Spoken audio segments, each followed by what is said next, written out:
Now, all of this can begin to sound so lofty and noble that it ends up having the opposite effect than the one he intended. We begin to lose Jesus. He's already starting to drift back again heavenward into the rafters to take his place in the stained glass. For something has crept into our assumptions about Jesus, which makes it almost impossible to relate to him, not to mention love him. I say crept because it has not been a conscious decision. Few of the things that shape our actual convictions ever are. I think much of the creep has happened, ironically, as a result of our attempts to love and revere Christ. But crept in this notion has, and it has done great damage to our perceptions of him, our experience of him. It's the notion that Jesus was really pretending when he presented himself as a man. We who worship Jesus Christ hold fast to the belief that he was God, very God, a very God, as the Nicene Creed states it. The heroic actions of Jesus' life attest to it. So, when we read what we would call the more human moments, we feel that Jesus was sort of cheating. With a nod and a wink, we know what's really happening. Einstein has dropped in to take the first grade math quiz, right? Mozart is playing a measure in the kindergarten song flute choir. After all, we're talking about Jesus here. The guy walked on water, raised Lazarus from the dead. He never broke a sweat, right? But then, what do you make of that terrible sweat in Gethsemane? They went to a place called Gethsemane, and Jesus said to his disciples, "Sit here while I pray." He took Peter, James, and John along with him, and he began to be deeply distressed and troubled.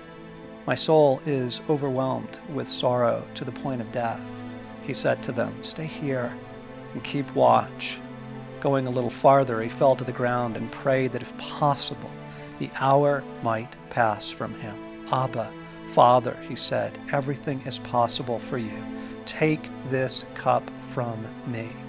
And being in anguish, he prayed more earnestly, and his sweat was like drops of blood falling to the ground.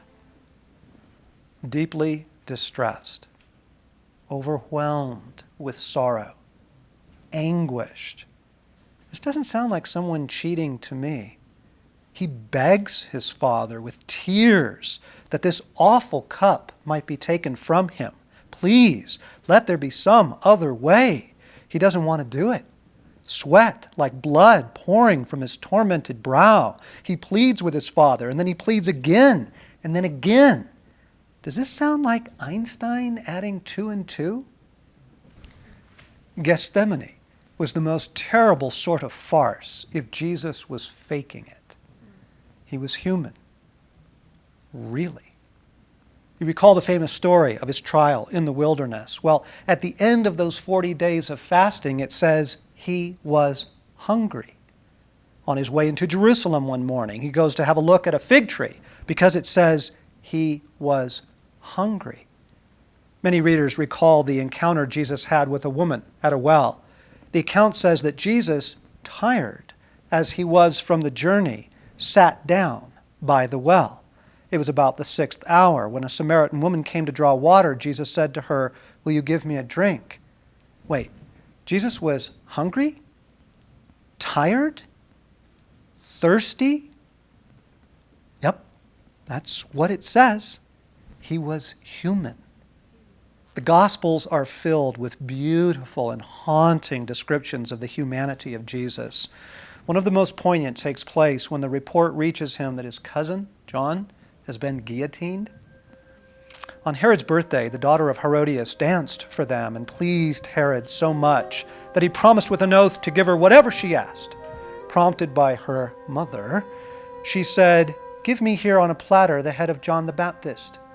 The king was distressed, but because of his oaths and his dinner guests, he ordered that her request be granted and had John beheaded in the prison. His head was brought in on a platter and given to the girl, who carried it to her mother. John's disciples came and took his body and buried it, and then they went and told Jesus.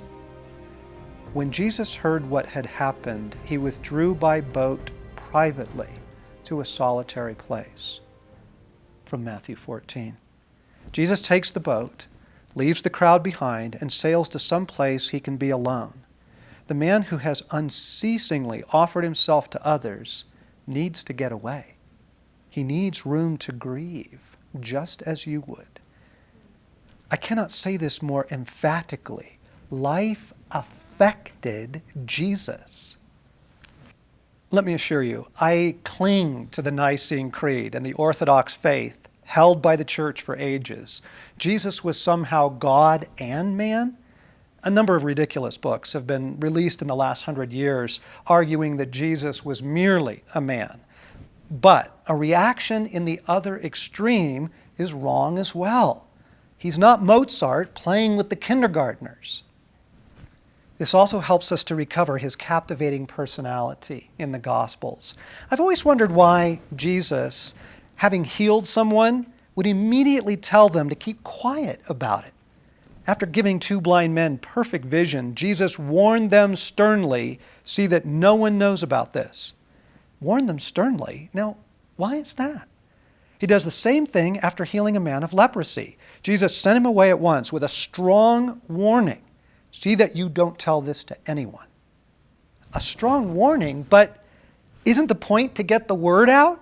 And wouldn't miracles be just the thing? These guys are the poster children now, living proof of Jesus' claims.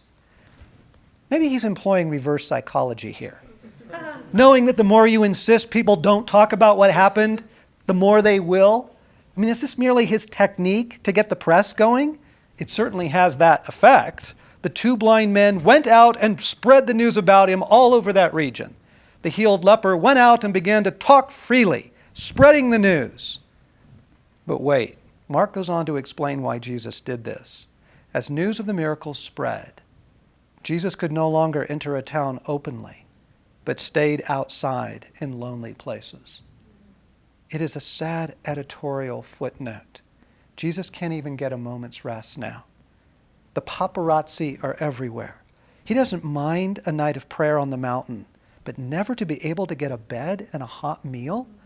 Jesus' strong warnings reveal his strong desires, very human desires. Please, don't tell anybody about this. He doesn't want to be forced to sleep in the woods.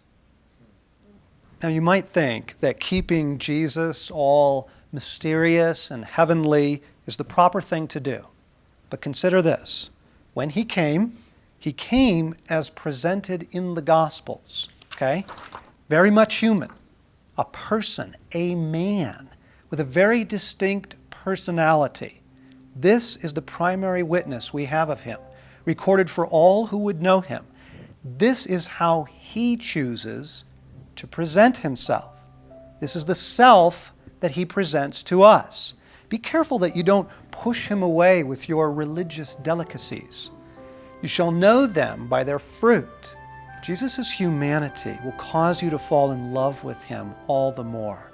His personality, his remarkable qualities, those we have touched on and those we are about to explore, they burst with color and brilliance like fireworks because of his humanity. Think of it. The man of sorrows had a sense of humor.